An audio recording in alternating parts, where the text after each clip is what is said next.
Hello everyone, welcome back. I'm in a new shooting area today, and one of the things I wanted to do is I wanted to test out this Palmetto AR-15 with the new Atibal SLR-1 that I have mounted on here.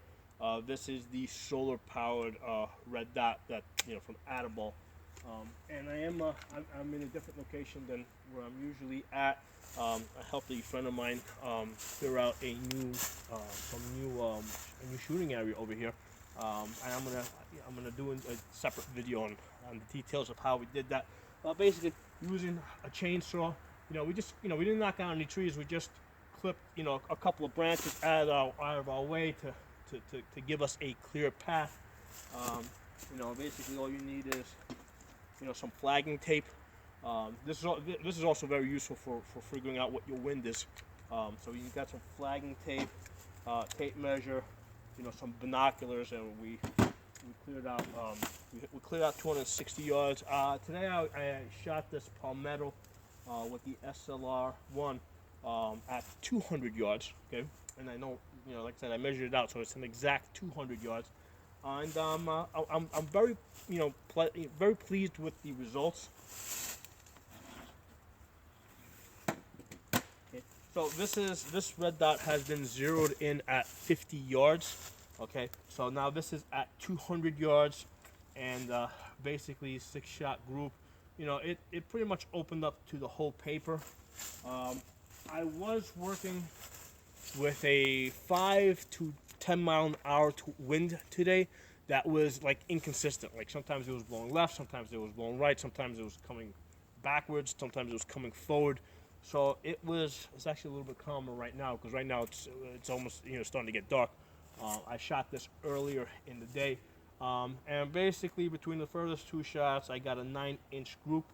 And I know this type of year we're gonna get wind. I mean it's I gotta pretty much wait until the spring to know that I will get days where there's not going to be any wind.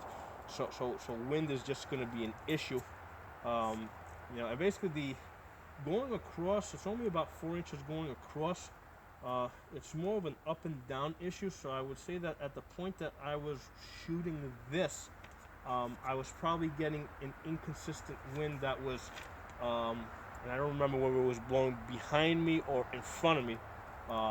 But it looks like there was a wind that was either speeding up or slowing down my bullets, making them rise or drop. Okay. So the cool thing is that with the 50 yard zero, I mean I am hitting at 200 yards. Now, mind you, I shot this a couple of times. When I try, now remember at 200 yards, I mean this bullseye here, you don't even bother putting it on it. You're not gonna see the bullseye with a red dot. The whole paper is basically your bullseye. So initially what I was doing is I was trying to center on the red dot on the paper, and I saw that some of my shots were hitting low. So what I did is I started centering a little bit higher on the paper, like up here. Okay. And they were coming into the center. So basically the 50 200 yard zero does work. I mean, but it's not going to be perfect. I mean, if you're trying to hit a man-sized target, yeah, I mean, it doesn't matter if it drops a little bit, but because that's going to vary with a couple of things, length of your barrel, ammunition you're using. I mean, I was using a 55 grain Remington, so I think when I shot this at 50 yards, I pretty much had it at a bullseye over here. So at 200 yards, it looked like it dropped. It was dropping a little bit lower. So when I shot it a little bit higher. So that's the reality of shooting 200 yards with a red dot. I mean, I mean, it's, if you have a 50 yard zero, don't expect it to be exactly. Don't expect an exact bullseye at 200 yards. That's not likely to happen. I mean, you could probably force it to happen by maybe playing with the different types of ammunition, getting some ammo that's maybe a little bit faster or a little bit slower. A heavier bullet or a lighter bullet, you might be able to get it to fit perfectly. But it will get you on the paper. I mean, I was able to get on the paper. Like I said, I just had to adjust it just a little bit higher. And even if I hadn't adjusted, like I said, I was hitting down here. So it's still this paper is an 8x11 paper, so I still would have been hitting down here. I'm still hitting a man-sized target without even if I'm going center. So this is not bad. I mean, I'm pretty happy with it. Like I said, given that the wind was pushing this back and forth, like I said, I shot it a couple times. Sometimes the wind was pushing to the side, so I saw the shots shift to this side or to that side. So at 200 yards, shooting the 55 grain, the wind is gonna mess with you a little bit. At least a couple of inches, 3-4 inches. Now let's talk. Like I said, that's the Palmetto. I was using the Palmetto AR-15. So great rifle. I believe I've shot 2 inches with that at 100 yards. I did a review on that. You guys should be able to find it.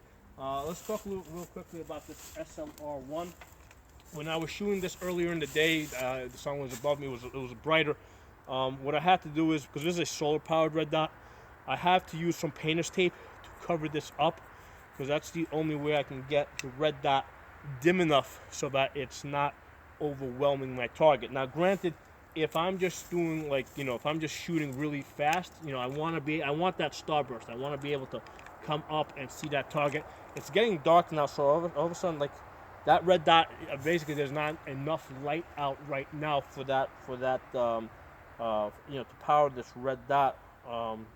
And I wasn't even expecting it. I mean, I know because I've been shooting this, but right now I didn't know that it would be off. Let me just put it back on. Okay, so right now it is running off of the battery.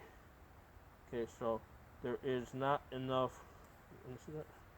Cover it. Yeah. There's no difference. I can tell if it's running off the battery or if it's taking light from the from the sky, from the sun, based on if I'm covering this up. I'll see that it'll change. Let me see if this goes brighter. Yeah, so now it's going brighter. Let me hold down the plus key, because that's how you are supposed to switch between modes. Okay, if I hold down the plus key, it just goes off. So there's not enough light out right now for this to work.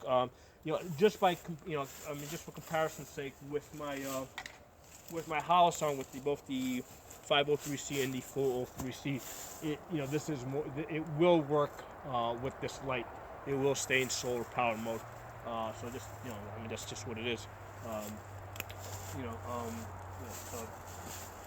That's just how that works. That's a matter of personal choice. The thing with this is, when I put this in, right now it's in manual mode. The only thing I have found, and I did a prior review on this, in manual mode, I'm not able to dim it as low as I would like to at night. Right now it's fine for this light level, but if I was shooting at something far away, I would like to have it a little bit dimmer, and there's really no way to get this dimmer. And at this point where I am right now, because if I was in solar power mode, I'd be able to cover the top with the blue tape, because right now it's not feeding off of the light. There's no way for me to get it any dimmer than it is. So I wanted to give you guys some feedback on that. I've only been working with this red dot for about a week or two, so I think 2 weeks maybe now. So I'll continue to give you guys updates as they come in. I'll talk to you guys next time.